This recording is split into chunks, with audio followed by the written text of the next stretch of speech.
otro gran periodista e investigador. Por fin se me va a hacer a mí tener esta conversación con el maestro Miguel Vadillo. Querido maestro Miguel Vadillo, bienvenido a esta edición de Sin Censura. ¿Qué tal? Buenos días. Pues queríamos preguntarle sobre precisamente estas investigaciones que llevan ahí en Contralínea, una que de hecho Nancy Flores pudo captar y plantear en la conferencia de prensa mañanera hace algunos días.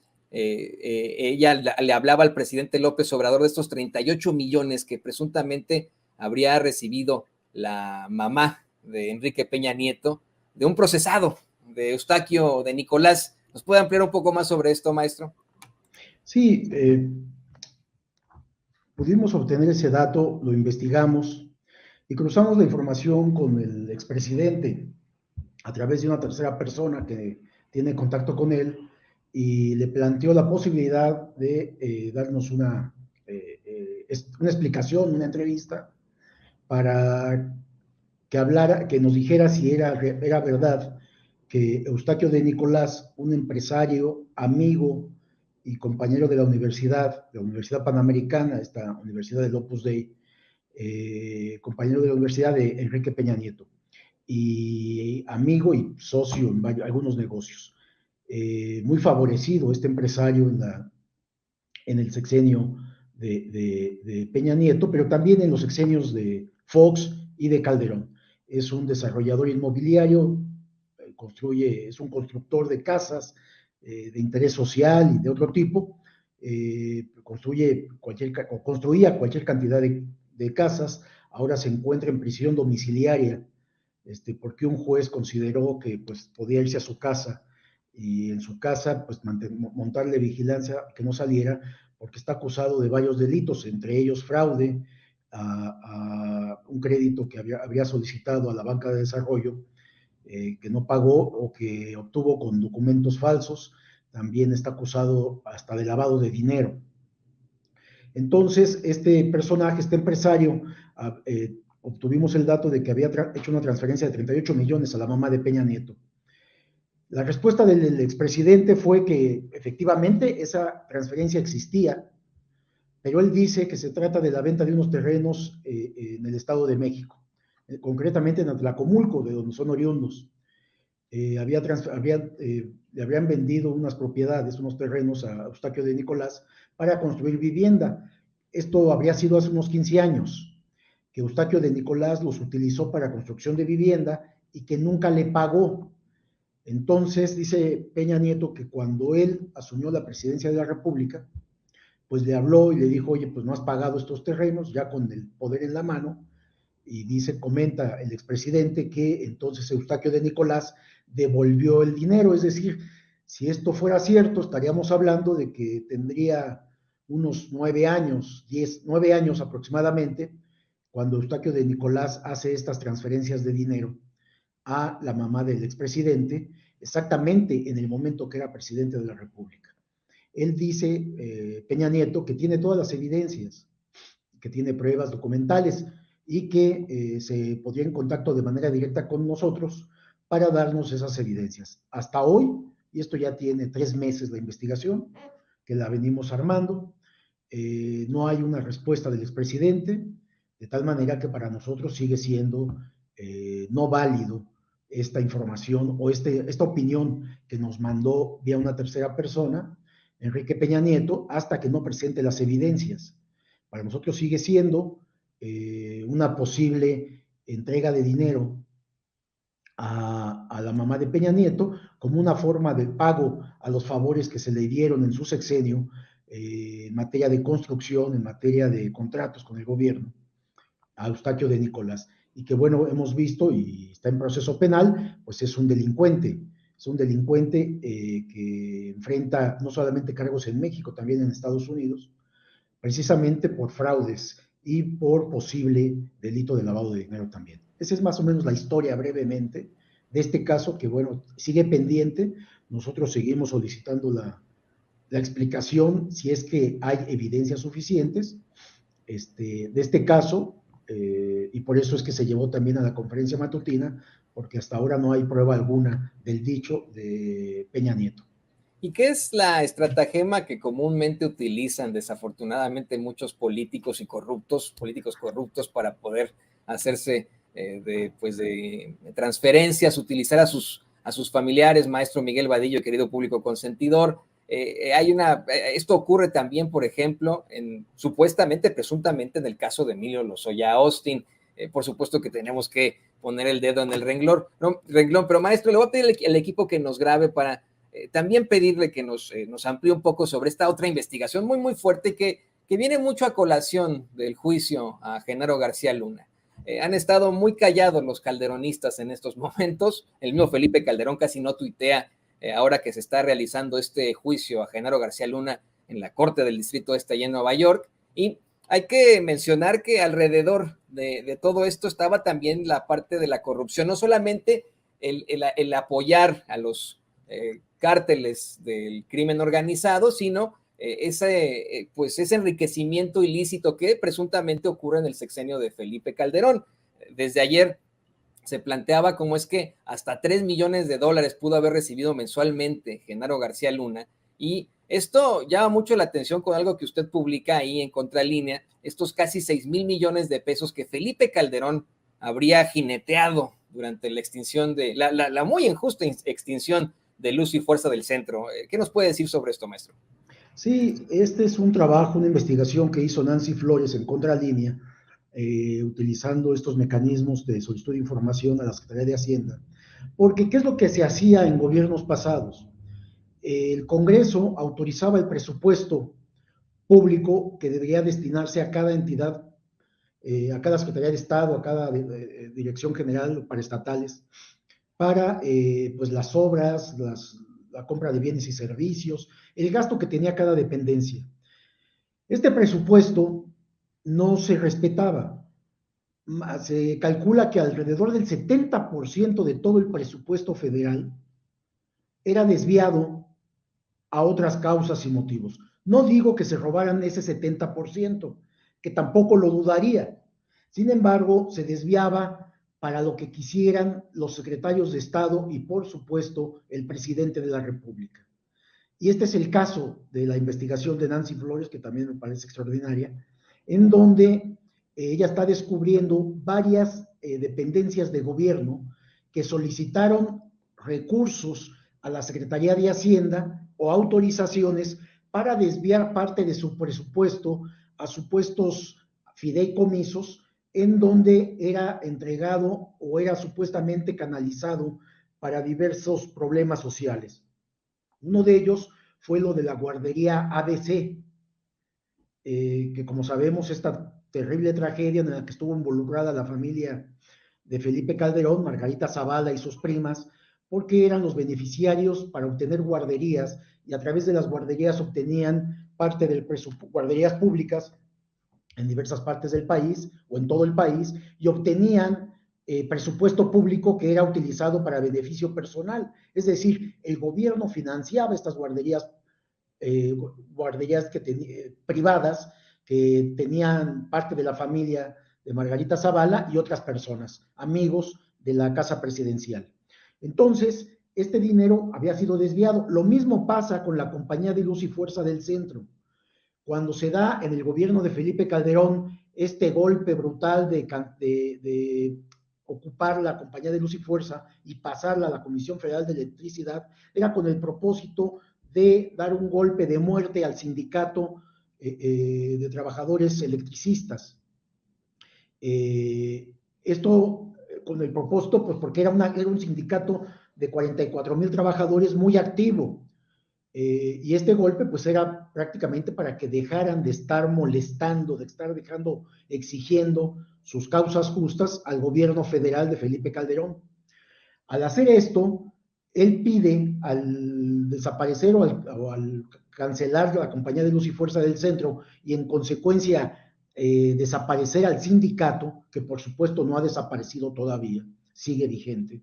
Bueno, al desaparecer este sindicato, a este grupo de trabajadores de 44,000 personas, solicita esta cantidad de miles de millones a la Secretaría de Hacienda para que se entregara supuestamente a los trabajadores en forma de liquidación. Bueno, Todos sabemos ahora la historia que estos trabajadores de la Compañía de Luz y Fuerza del Centro no recibieron su liquidación en aquel momento. Entonces la pregunta es, ¿dónde están estos más de 6,000 millones de pesos que Felipe Calderón pidió para la cancelación, anulación o desaparición de la Compañía de Luz y Fuerza del Centro y la supuesta liquidación que iba a ser para los trabajadores electricistas? Esto no se dio y bueno, es otro de los pendientes. Pero no solamente es el caso de las guarderías ABC, Compañía de Luz y Fuerza del Centro, también están las Secretarías de Desarrollo Social. Hay varias secretarías de Estado que están en esta misma situación y vamos a ir publicando cada dependencia de gobierno, que en el gobierno de Calderón solicitaron dinero extra o distinto, desviar el dinero del presupuesto para intereses que hasta ahora se desconocen. Se conoce el origen del dinero, que es presupuesto público, pero no se conoce el destino, dónde quedó, porque nunca fue para las causas argumentadas por Felipe Calderón y sus entonces secretarios de Hacienda, porque tuvo varios secretarios de Hacienda. Entonces, aquí hay un caso de corrupción de miles y miles de millones de pesos. A costa de los trabajadores, como bien lo menciona maestro Miguel Vadillo. Le ruego que nos permita hacer una pregunta más. Le pido al equipo que también nos grabe con esto. Ya para cerrar y aprovechando que lo tenemos en la línea, ¿nos podría dar su opinión sobre lo último que se ha conocido en el juicio de Genaro García Luna? Desde ayer, pues se dieron a conocer una serie de declaraciones que da el Grande. De Vicente Serrano nos revelaba que, pues vamos, desde esa corte del Distrito Este del Estado de Nueva York, anoche el juez Brian Cogan sometió un documento oficial en el que desestima el testimonio del futbolista Tirso Martínez Sánchez, pero en efecto sigue sosteniendo el testimonio de Sergio Villarreal Barragán el Grande, el primer testigo en este juicio, y que desde ayer planteaba que incluso García Luna habría sido secuestrado por Beltrán Leiva, y cómo recibía esta cantidad exorbitante de dinero mensualmente en ese sexenio, el sexenio de Felipe Calderón. Sí, yo observo aquí algo que me parece que es importante que aclaremos. La defensa ha alegado que no hay evidencias, dice la defensa. Digo, está haciendo su trabajo, por supuesto, uno lo debe de entender, pero bueno, el argumento de la defensa es, la defensa de García Luna. No hay fotografías, no hay videos, no hay documentos. Bueno, el dinero del narcotráfico, por supuesto, no iba a haber documentos firmados. Fotografías, pues no se dejaban fotografiar García Luna con ellos o todo su grupo. A lo mejor hay videos, no lo dudo, que los narcotraficantes acostumbran a grabar a los políticos que sobornan. Por ahí debe de haber algo, pero bueno, hasta el momento no se ha presentado. Pero a ver, él dice, no hay evidencias. Esto es falso. No hay evidencias, no habría evidencias si se tratara de testigos de oídas. ¿Qué significa esto? Alguien que dice que a mí me contaron que pasó esto. Eso es un testigo de oídas. Pero en el caso de este narcotraficante, que está como testigo protegido en Estados Unidos, apodado El Grande, porque mide algo así como 2 metros, él estuvo presente, él es testigo presencial de la entrega del dinero. Esa es una prueba contundente. Por eso el juez no puede desechar la declaración del Grande, no la desecha y es una prueba contundente de que inculpa a Genaro García Luna y para mí en consecuencia a Felipe Calderón. Yo no me creo esto de que Felipe Calderón no estaba enterado, no, todos sabemos que estaba enterado. Actualmente el mismo presidente López Obrador también sabe que estaba enterado, pero bueno, la investidura presidencial le permite hacer 3 hipótesis. Una de ellas dice es que no estuviera enterado Felipe Calderón, y si por aras del destino no estuviera enterado, es que era verdaderamente estúpido, lo cual tampoco lo creemos, más bien es corrupto, no estúpido. De tal manera que Calderón está plenamente involucrado en todos estos sobornos del crimen organizado y del narcotráfico. Pero esta aclaración es importante porque la audiencia puede quedarse con la idea de que, porque así lo están reportando los medios sin explicar, es que la defensa sostiene que no hay fotografías, no hay videos y no hay documentos. En consecuencia, no hay pruebas. No. Sí hay pruebas, La prueba es el Grande, él es testigo presencial directo de este pago de sobornos. Él estuvo físicamente presente en este acto de corrupción del crimen organizado hacia Genaro García Luna, que era, como todos ya se ha repetido muchas veces, el secretario o el encargado de la seguridad pública del país y mano derecha de Felipe Calderón, quienes planeaban todo el espionaje que se hizo en ese gobierno en contra de opositores, en contra de periodistas, en contra de luchadores sociales, en contra de partidos de oposición, en contra del propio actual presidente López Obrador. En fin, este sexenio de impunidad, corrupción y muerte que sembró este personaje siniestro, que hoy en día está muy callado y está pidiendo la nacionalidad española porque cree que en España va a estar protegido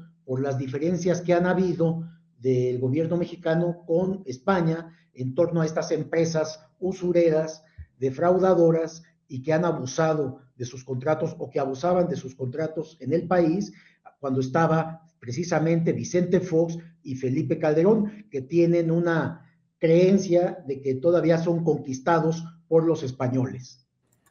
Maestro Miguel Vadillo, permítame agregar a la conversación a Vicente Serrano, quien se enlaza con nosotros desde la Corte del Distrito Este de Nueva York. Quiere también pues participar en esta conversación. Vicente, te vemos y te escuchamos allá en Nueva York. Gracias, mi querido Toño, maestro. Ya sabes, mi admiración y mi respeto. Y de hecho estaba leyendo algo que publicas que me parece importante. La última carta, el último as bajo la manga de Genaro García Luna tendría que ser permítanme la expresión, empinar a Vicente Fox y a Felipe Calderón, sus dos ex jefes. De lo que me llama mucho la atención del extenso testimonio de El Grande es que precisamente Sergio Villarreal Barragán nos pinta un país en el que la autoridad estaba hasta la médula coludida con el crimen organizado, pero no nos confundamos, no nada más en el sexenio de Calderón, sino desde que Vicente Fox lo subió al pedestal y lo puso al mando de la AFI. Hacía referencia a algunos de los detalles que dio Sergio Villarreal Barragán y bueno, también se lleva al baile a Luis Cárdenas Palomino, que hay que recordar está tras las rejas por un caso que no tiene nada que ver con esto que se está discutiendo en la Corte del Distrito Oeste de Nueva York, pero lo que nos dice en su testimonio El Grande es que ese policía que reconoció también con medallas Felipe Calderón, Luis Cárdenas Palomino, era la mano derecha de Genaro García Luna para recibir los sobornos e intercambiar información, dar los pitazos con estos personajes que presuntamente le pagaban millonarios sobornos entre 200 y 300 millones de dólares, de acuerdo a lo que escuchamos ayer en el testimonio y en el contrainterrogatorio, Miguel. Te adelanto, mi estimado Vicente, primero felicitarte porque estás en la cobertura informativa del juicio. Qué envidia, te soy franco, es algo muy trascendente, sobre todo para México, e importante que estés transmitiendo desde allá. Muy bien ese trabajo. Y te comento, a propósito de lo que comentas de Cárdenas Palomino, estamos trabajando el tema y vamos a dar una sorpresa con toda la información que acumulamos de Cárdenas Palomino, todos sus amarres, todos sus enlaces, el cúmulo de empresas. Te doy un adelanto. Este organigrama que él generó de empresas, de personajes con los cuales estaba vinculado, es el más grande que hayamos construido en Contralínea. Es enorme los negocios y toda la estructura que fundó al lado de García Luna. Es verdaderamente impresionante. Los próximos días lo empezaremos a dar a conocer también. Pero bueno, tienes toda la razón en lo que señalas. García Luna no solamente nació su poder con Felipe Calderón, él viene desde años atrás, como todos ya sabemos, él viene desde el CISEN, el Centro de Investigación y Seguridad Nacional, ahí era uno de los encargados del espionaje precisamente, ya después con más recursos, pues bueno, fue a la Agencia Federal de Investigaciones en la Procuraduría General de la República, en donde precisamente en el sexenio de Vicente Fox se encargaba pues de tener esta alianza con las bandas del crimen organizado, y desde entonces empezaba a recibir cuantiosos sobornos. Por supuesto, ahí sí le podríamos creer que Vicente Fox no estaba enterado. Yo digo, me parece muy difícil que esto sea, pero sí puede ser una posibilidad, Vicente, que el presidente Fox no estuviera enterado, porque es verdaderamente tonto. Entonces, en el caso de Calderón, no. En el caso de la perversidad de Calderón, él es el jefe de esta banda de criminales. Y como bien lo dices, no solamente era Genaro García Luna, era Cárdenas Palomino, era este otro que era consejero de la presidencia de la República. En fin, eran varios personajes que no porque estuvieran en una posición menor podían ser literalmente subalternos, tenían su propia inercia y actuaban por cuenta propia también. Es decir, además de ser parte de una banda del crimen organizado, yo creo que esto es lo que era el gobierno de Felipe Calderón, un cártel de los Pinos, una banda de criminales. Ellos, cada uno tenía además sus propias operaciones, y es lo que en Contralínea hemos estado tratando de hacer. A ver, por un lado está el juicio en Estados Unidos, que es Genaro García Luna, que es muy importante, por supuesto, y creemos, yo sí confío, en que Genaro García Luna, al escuchar lo que va a pasar con él, la sentencia misma, que va a tenerse que ir a prisión por muchos años, van a sentarse a negociar y va a declarar cómo Vicente Fox y Felipe Calderón estaban involucrados y recibían dinero del crimen organizado. Yo espero y confío que esto suceda, contrario a lo que han dicho otros periodistas, otros analistas, que diciendo que no creen, que no es posible. No, yo sí creo que es posible, porque cuando alguien tiene la soga al cuello, un personaje como García Luna, no van a estar dispuestos a pagar toda la culpa. No va a ser por ahí el hilo delgado que se rompa. Yo creo que va a llegar, como lo hizo también el exdirector general de Pemex, en donde empezó a acusar a funcionarios del gobierno de Peña Nieto, hablando de que pues las instrucciones las recibía del exsecretario de Hacienda, Luis Videgaray, y todos sabemos que así era, de tal manera que no le veo otra forma. Entonces, yo sí creo que esto va a enfilar precisamente a que todos estos personajes involucrados van a salir a la luz pública. Confiemos en ello. Pero en el caso de nosotros, te explicaba, Contralínea ha estado o estamos haciendo un trabajo. ¿Qué información hay en México de todos estos exfuncionarios públicos que eran verdaderos criminales que estaban al frente de este país? Y por eso el país tiene estos niveles de violencia y todavía, hay que decirlo, de gran corrupción, porque dejaron estructuras armadas en las distintas dependencias gubernamentales, Vicente. Otra cosa, Miguel, si bien es cierto que no se menciona con nombre y apellido, Miguel Ángel Mancera gobernó la Ciudad de México y en algún momento llegó a declarar, ayer lo platicaba con Jesús García, corresponsal también que sigue a detalle este juicio, Jesús García, corresponsal del periódico La Opinión y el Diario de Nueva York. En algún momento Miguel Ángel Mancera dijo que no había presencia de los cárteles de la droga en la Ciudad de México, seguramente te acordarás. Y yo he estado insistiendo en que estas declaraciones del Grande nos llevan también de las zonas rurales de México a la capital mexicana. Porque cuando se habla del cártel de Sinaloa se piensa en Badiraguato, se piensa en el Triángulo Dorado, se piensa en aquel corredor del Pacífico, ¿no? Sinaloa, Sonora, Chihuahua incluso, pero el Grande nos pinta que gran parte de las operaciones ocurren en la Ciudad de México. De hecho, en algún momento César de Castro, el abogado defensor de Genaro García Luna, lo quiso ridiculizar porque, bueno, usted no se vestía así, con traje, ¿no? Con traje y corbata. Y le dice, sí, la mayor parte del tiempo que yo tenía reuniones en la Ciudad de México, así me vestía y me visto. Obviamente, dicen, a la hora de los tiroteos, pues me ponía hasta uniformes que me daban de la AFI, en referencia a Genaro García Luna, pero nos lleva el Grande también en su testimonio a entender que, por ejemplo, viven en las zonas más ricas y más acomodadas de México, y que hay operación de estos personajes ahí, en donde los políticos nos han dicho que no existían. Obviamente la realidad le ha escupido en la cara a Miguel Ángel Mancera, ¿no? Pero de llamar la atención como también el Grande dice, en México cualquier cosa puede pasar, y por eso hasta los criminales se aseguraban de que no les fueran a hacer una mala jugada a las autoridades. Imagínense ustedes, le tomaron fotos a El Rey cuando lo arrestaron los sicarios de los Beltrán Leiva y se los entregaron a las autoridades, le tomaron fotos para asegurarse que no les cambiaran al detenido, al personaje, Miguel.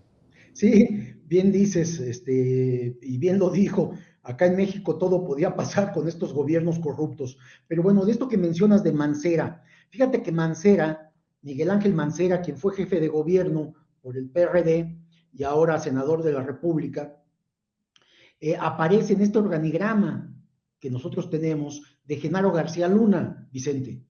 Ahí aparece porque Miguel Ángel Mancera era como jefe de gobierno, pues tenía contacto por la seguridad de la ciudad también con Genaro García Luna, pero también su principal vínculo era un grupo de periodistas que se le habían metido a Miguel Ángel Mancera para hacer negocios, para obtener favores, etcétera, y al mismo tiempo tenía negocios con Genaro García Luna.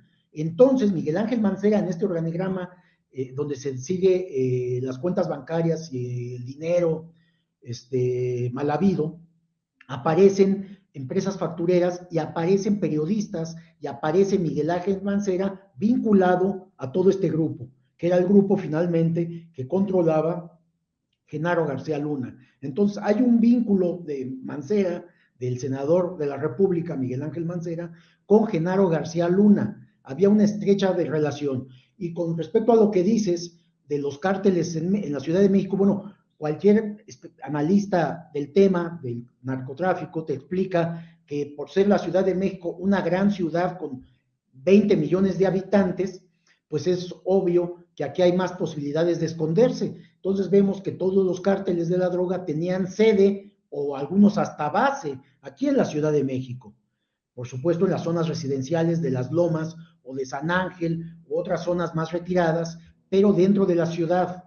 Era fácil para ellos perderse, y más cuando eran protegidos por las policías locales y por las policías federales. Tenían sus negociaciones eran aquí. En el Pedregal, Miguel, Sí, claro. dice el Grande que se tenía una casa de seguridad al sur de la Ciudad de México y que Genaro García Luna se esperaba en el estacionamiento del centro comercial Perisur, muy conocido para la gente que vive y trabaja en la Ciudad de México, y de ahí lo iban a recoger para llevarlo a reunirse con Arturo Beltrán Leiva. Habría que señalar que también el Grande se sostiene al decir que escuchó conversaciones entre Arturo Beltrán Leiva y el ex superpolicía de Calderón, y que estuvo presente en reuniones entre estos dos personajes. Y Miguel, si me permites, para cerrar también, algo que hemos seguido de cerca, ustedes en Contralínea, nosotros desde nuestra trinchera en Sin Censura, hablando de espionaje, cómo se espiaba en México en tiempos de Peña Nieto, en tiempos de Mancera, por cierto, que no se les olvide que Mancera decía que no había cárteles o presencia del crimen organizado en la Ciudad de México, pero tenía sus puertas y sus ventanas blindadas. Ya se cambió eso en la oficina. Hay una investigación en la Ciudad de México, Vicente, por el espionaje que había montado Miguel Ángel Mancera. De hecho, hay procesados, hay detenidos. Oye, y eso también sale a relucir en los testimonios, en el testimonio del Grande, porque dice que Genaro García Luna es el que le pasó a Arturo Beltrán Leiva el contacto para que adquirieran el equipo de espionaje, la compra de inhibidores de señal, de interceptores de llamadas, de un personaje israelí, y que él asegura haber ido a recoger equipo a la oficina de este personaje en Insurgentes. Yo también recuerdo que en el tiempo de Peña Nieto hizo mucho dinero con su empresa de seguridad, Genaro García Luna, y también precisamente del gobierno de Miguel Ángel Mancera bajo este manto de conocedor de todo este tema que tenía Genaro García Luna a través de su empresa, creo, si recuerdo bien, GLAC, ¿no? La tenemos en el organigrama de García Luna, esta empresa o varias empresas, que por cierto hay exdirectores del CISEN en esta misma empresa, junto con García Luna. O sea, todos estos exfuncionarios de este Centro de Investigación y Seguridad Nacional después salían y formaban empresas privadas, porque además de que tenían la tecnología, tenían la experiencia, porque a eso se dedicaban en el CISEN, salen y venden estos productos o este servicio, productos y servicio a las empresas privadas, a gobiernos estatales que les quisieran comprar. Y lo convirtieron en un gran negocio, Vicente. Todo esto se ha escrito además y está aprobado. Y efectivamente, todo este espionaje, este sistema que es Pegasus, que también lo operó García Luna, lo operó Murillo Karam en la PGR, lo operaron en gobiernos desde Felipe Calderón y Peña Nieto, fue adquirido precisamente para espiar a todos los opositores, a todos los periodistas que fueran, que investigaran toda la corrupción que había en estos gobiernos. A eso se dedicaban, pues está aprobado eso, hay documentos, nosotros tenemos 8 contratos de Pegasus, que era precisamente la empresa israelí quien los vendía, y eran utilizados para eso. Entonces, por supuesto que Miguel Ángel Mancera en esta sociedad con García Luna, pues tuvo acceso a todo esto también, y también fue utilizado para el espionaje de tanto de opositores como de a quien ellos quisieran, que era de su interés, ¿no? Vadillo, maestro Miguel Vadillo, director de la revista Contralínea. Yo camino porque empieza a llover fuerte en el área de Nueva York, se espera de hecho aguanieve, y yo te agradezco que hayas llegado a esta cita con la audiencia de Sin Censura. La realidad es que no llegaba al enlace porque estaba precisamente conversando con Sósimo Camacho y con Nancy Flores en la transmisión que ustedes tienen de Contralínea, y tú sabes que se les respeta, se les admira, y siempre también desde acá, para lo que se ofrezca en un medio tan comprometido con la verdad desde el periodismo de investigación como el de ustedes, maestro, y te mando un abrazo y estoy siempre al pendiente, Miguel. Gracias, Vicente, a ti, a todo tu equipo, y gracias también por darnos una entrevista, una opinión de todo lo que se está viviendo en el juicio, uno de los juicios más importantes que ha habido de las últimas décadas, en el caso para México. Gracias, Vicente, saludos. Cuídate. El maestro Miguel, vamos a estar al pendiente de la investigación, el reportaje sobre Cárdenas Palomino en torno al caso, al juicio contra Genaro García Luna. El maestro Miguel Vadillo, director de la revista Contralínea, hablando con nosotros sin censura. Y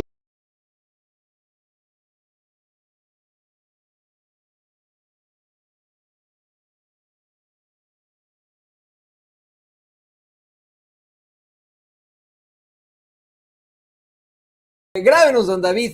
Le quiero dar la bienvenida con muchísimo gusto en estos momentos al escritor y periodista, colaborador de los Datos Duros MX e Informativo Basta, al queridísimo Ricardo Sevilla, quien hoy nos trae la investigación especial. Es mitad de la semana y tenemos la investigación especial con Ricardo Sevilla sobre una exdelegación, ahora alcaldía que yo quiero mucho, la alcaldía Azcapotzalco. Mi querido Ricardo, muy bienvenido a tu espacio. Querido Toño, un gustazo como siempre saludarte y compartir los micrófonos de este medio de comunicación libre e independiente. Pues aquí estamos para hablar de esa alcaldía a la cual yo también le tengo un gran afecto y que está en las garras del PAN. Andamos muy bien, querido Toño. Sí, exactamente. Hay una nueva conformación, bueno, no nueva, ya lleva 1 año y medio esta conformación de la Ciudad de México, en la que, pues desafortunadamente, digo desafortunadamente porque se han aventado una serie de escándalos. Desafortunadamente hay alcaldías en las que domina la derecha mexicana. Y esto, mira, antes de que vayamos con tu tema, que es importantísimo, creo que es importante aclarar que ha sido mencionado una y otra vez en la conferencia de prensa mañanera. El presidente López Obrador dice que si perdieron la mitad de la Ciudad de México en Morena, pues se debe a la campaña muy fuerte que existe en estos momentos en los medios corporativos que tienen su mayor penetración ahí. en la capital mexicana. Ahí es donde han logrado convencer. Usted, pues obviamente también se cuestionará como por qué ganó Cuadri como diputado de Coyoacán, siendo que es un racista, un clasista y un perdedor, ¿no? Esa es otra, ¿no? Un pseudointelectual. ¿Por qué en las colonias populares de Coyoacán votaron por ese tipejo? Bueno, pues se debió a la campaña extremadamente fuerte que existe en los medios de comunicación. Y hoy, tú, Ricardo, pues vas ahí a exhibir esas garras que tiene un partido que ha sido vinculado al sinarquismo, al fascismo mundial. ¿Qué nos tienes, Ricardo? Así es, querido Toño. Hay que hablar de la Ciudad de México y hay que hablar de las alcaldías porque es importante poner los reflectores sobre estas demarcaciones. Y es que desde hace 2 décadas, vecinos y vecinas de la alcaldía Azcapotzalco aseguran que ya conocían sobre la ineficacia y los desfalcos de Margarita Saldaña Hernández. Y es que hace 20 años la panista había sido ya jefa delegacional del 1 de diciembre del 2000 al 15 de abril del 2003. Saldaña había llegado a la entonces, dices bien, delegación Azcapotzalco después de Pablo Moctezuma Barragán. Todavía en esa época había personas crédulas que le creíamos al PAN. Vicente Fox, con ese cuento que era el cambio que nos convenía, se las ingenió para engatusarnos y como Margarita era panista y foxista, ahí vamos de crédulos inmensos a darle nuestro voto. Tarde nos dimos cuenta de que detrás de todas esas promesas y su palabrería era igual o peor de ratera que sus antecesores, aseguró doña Felisa García, quien es oriunda del pueblo de San Juan Tlihuaca, que entrevistamos en exclusiva para Sin Censura. Pero al parecer la experiencia de una desastrosa administración no fue suficiente para alertar a la población de Azcapotzalco sobre la ineficacia de Margarita Saldaña. 20 años después, la panista ha regresado para encabezar de nueva cuenta el gobierno de Azcapotzalco, una de las 16 demarcaciones territoriales de la Ciudad de México. Pero Saldaña ya no llegó siendo la misma. Está muy lejos, muy lejos de aquella joven que alguna vez estudió la carrera de escultura en la Escuela Nacional de Artes Plásticas La Esmeralda. Tampoco es ya la profesora de otrora, esa profesora que dio clases de artes plásticas a nivel preparatoria. De acuerdo con vecinos de la misma demarcación, volvió siendo una mujer dura, soberbia y corruptísima. Ahora, dejando a un lado esos testimonios, lo cierto es que Saldaña regresó siendo una mujer muy próspera. En menos de 2 décadas, la panista logró un patrimonio que a la fecha supera, agárrese, 17.7 millones de pesos entre inmuebles y vehículos, más una serie de créditos hipotecarios de más de 10 millones de pesos. No son cifras hipotéticas, no son cifras que nosotros tengamos bajo la manga. Son montos y cantidades que la propia Saldaña ha dado a conocer en su última declaración patrimonial presentada a finales de 2022. En dicho documento, la alcaldesa de Azcapotzalco indica que tiene 10 bienes inmuebles entre casas, terrenos y departamentos con un valor que superan los 16.8 millones de pesos, como usted puede ver en su pantalla. Saldaña, de acuerdo con personal que trabaja actualmente en la propia alcaldía, porque ya sabe que nos buscan porque están hartos y fastidiados de la corrupción, la misma gente, bueno, pues la gente nos dice que esta mujer ha pasado por varios organismos y dependencias donde al parecer y como se ve, ha sabido obtener jugosísimos ingresos. Pero más allá de esos señalamientos, cabe decir que los actores políticos de los que Saldaña se ha acompañado no son ni los más insignes ni los más reputados. Le platico, de 2007 a 2009, durante el sexenio de Felipe Calderón, Margarita Saldaña llegó al Instituto Mexicano del Seguro Social de la mano de Juan Francisco Molinar Horcasitas. ¿Lo recuerda usted? Sí, uno de los directores más lóbregos y polémicos del IMSS, sobre quien, como mucha gente sabe, recayó una ola de señalamientos de negligencia y corrupción que derivaron en el incendio de la guardería ABC, donde 49 niños murieron y 106 resultaron heridos, todos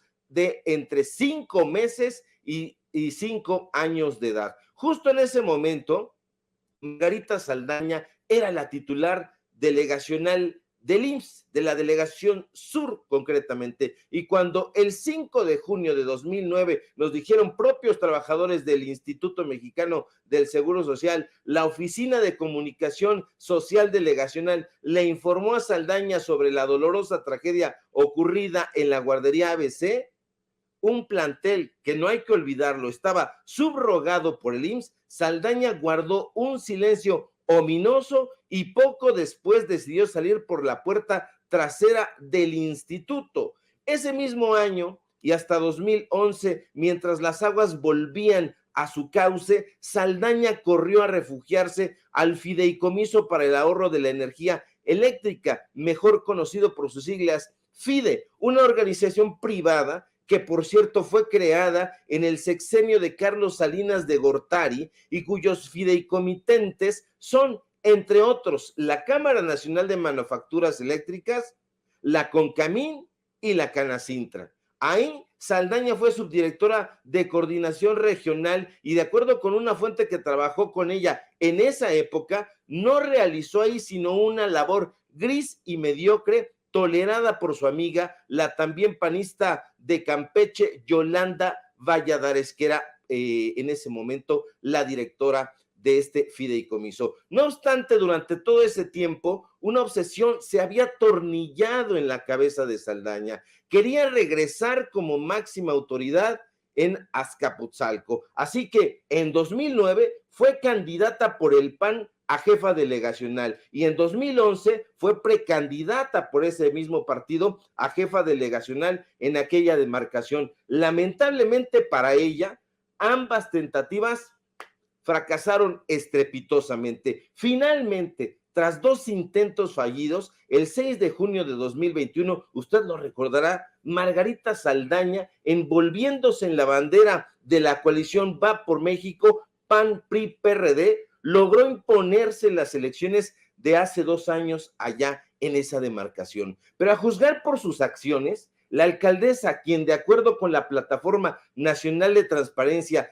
tiene un sueldo bruto de 99,967 pesos mensuales y un aguinaldo, dice ahí, de 16,798 pesos, no parece haber llegado a Azcapotzalco para hacer un mejor papel que sus antecesores. No, de hecho, todo parece indicar que llegó a esa demarcación para empeorar las cosas. Y es que, aunque Saldaña no goza de los enormes reflectores que tiene su homóloga Lía Limón en Álvaro Obregón, ni de la obsesiva presencia mediática que busca la alcaldesa de Cuauhtémoc, Sandra Cuevas, desde hace tiempo, la alcaldesa de Azcapotzalco acumula una enorme cantidad de señalamientos por la pésima gestión que realiza en aquella demarcación. De acuerdo con la más reciente encuesta nacional de seguridad pública urbana, realizada por el Instituto Nacional de Estadística y Geografía, el INEGI, Azcapotzalco es la alcaldía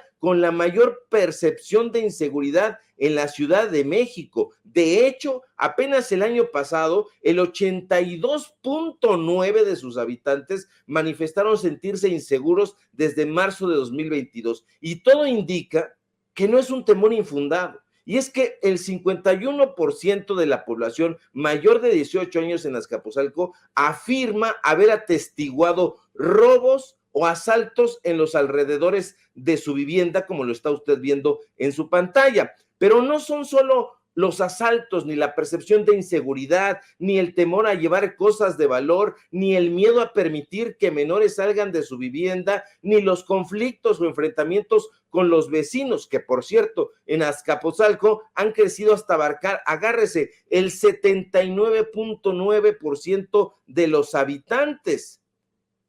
En realidad, la edil panista, Toño, también ha dejado crecer delitos como los homicidios dolosos y culposos, el robo de vehículo y a transeúnte, el narcomenudeo y las lesiones dolosas, las violaciones y hasta el feminicidio.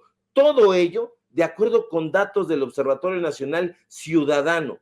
Apenas el mes pasado, de hecho, ante la incapacidad de los elementos de la policía de Azcapotzalco, agentes de la Policía de Investigación de la Fiscalía General de Justicia de la Ciudad de México, en colaboración con la Fiscalía General de Justicia del Estado de México, tuvieron que hacerse cargo de la detención de un sujeto que fue presentado ante las autoridades, como lo está usted viendo en su pantalla, como Carlos N., por su probable participación en el feminicidio de una adulta mayor ocurrido el pasado 1 de noviembre en la alcaldía Azcapotzalco. El feminicidio ocurrió cerca de las 8 de la noche del martes 1 de noviembre en una vecindad localizada entre calle 7 y calle 10 en la colonia Aguilera, ubicada precisamente en esa alcaldía. El nombre de la víctima era María Elena, una mujer de 74 años que vivía en compañía de su hermana, otra adulta mayor. De acuerdo con testimonios de los vecinos,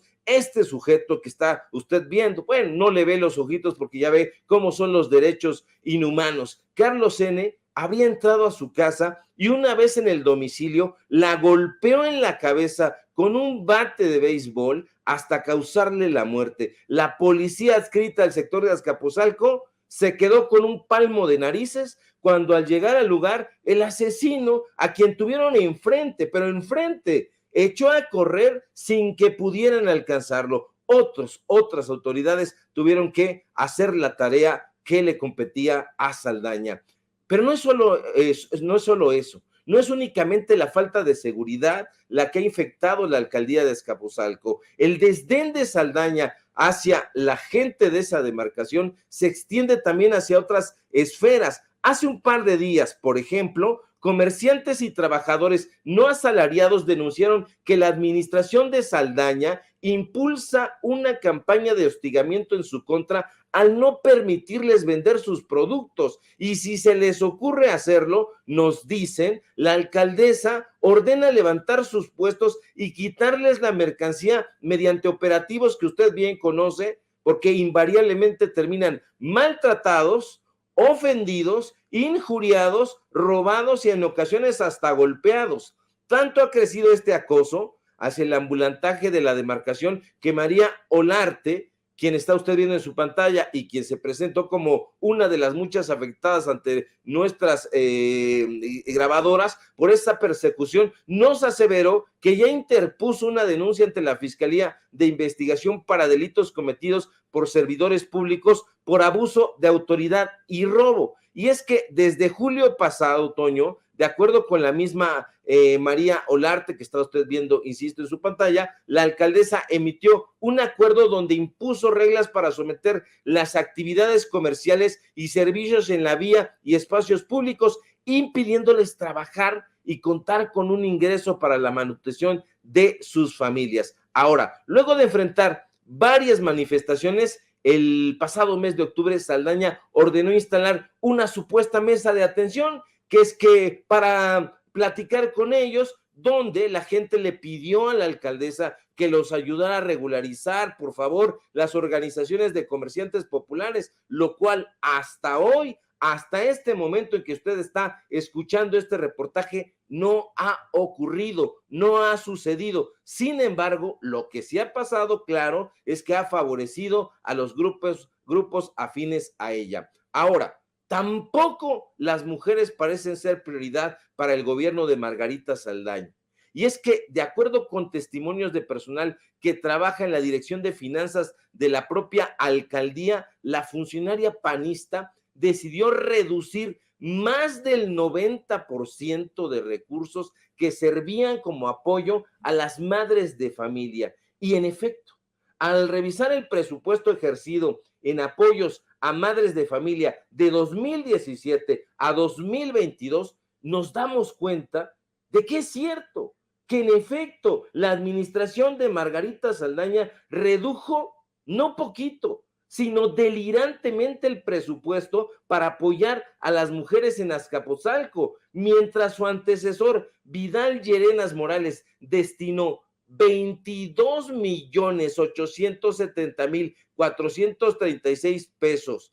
Saldaña ha destinado, agárrese usted, únicamente 400,000 pesos en una casa de emergencias para mujeres víctimas de violencia cuya ubicación hasta este momento se desconoce. Aquí está usted viendo el documento. No son inferencias, son datos duros. Nosotros nunca damos paso sin guarache. Entonces, yo le pregunto a usted, ¿qué está sucediendo en Azcapotzalco? Y esos son, querido Toño, público memorioso, los datos duros. Y fíjate cómo esa alcaldesa pues no ha sido en todo caso, ha manejado un bajo perfil, por decirlo así, no ha sido la Sandra Cuevas, alcaldesa prianredista que está saltando a la fama constantemente por sus escándalos y pues situaciones verdaderamente lamentables, ¿no? Al mantener ese bajo perfil no ha enfrentado algún tipo de crítica o cuestionamiento como lo haces ahora tú en esta, pues vamos, la investigación especial de Sin Censura. ¿Y qué te parece? Le pido al equipo que nos grabe, que analizamos precisamente al hablar de los panistas, algo que va muy, muy ligado con estas garras del PAN en la Ciudad de México. Hay una personaje muy, muy cuestionable, mi querido Ricardo, que desafortunadamente detenta el puesto de senadora de la República y que es una de las que ha encabezado estos circos en el Senado, estos circos verdaderamente lamentables, una de las que encabeza la peor generación del Partido Acción Nacional, y que bueno, pues a base de gritonear, a base de tontería y media, pues hace sus videitos, cuestiona según ella al gobierno actual, pero siempre queda en ridículo, y es una personaje que quiere ser la jefa de gobierno de la Ciudad de México. Hoy el presidente López Obrador se refirió a Kenia López Rabadán, sacó este momento en el que pues Kenia dijo que estaban cambiando el azul turquesa del mar con el Tren Maya, y pues dijo el presidente que ya no le cree a estos políticos como Kenia López, que se quedaron en el almanaque. No sé si quieras comentarnos algo sobre esto, querido Ricardo. Sí, por supuesto. Estos sujetos son, como diría Tatiana Cloutier, son gente analfabeta funcional. Son analfabetas funcionales y están metidos a la política únicamente porque desafortunadamente ellos se han dado cuenta que ahí hay dinero, que el presupuesto lo podían usar a discreción. No están ahí para ayudar a la gente, no están ahí para ayudar a la población, para impulsar políticas sociales, que sería el presupuesto más importante desde mi punto de vista de un político. No están ahí para eso. Están ahí para agenciarse el dinero, para cierta fama que les dé la posibilidad de acceder a otro puesto político apenas terminando su gestión o a la mitad de su gestión.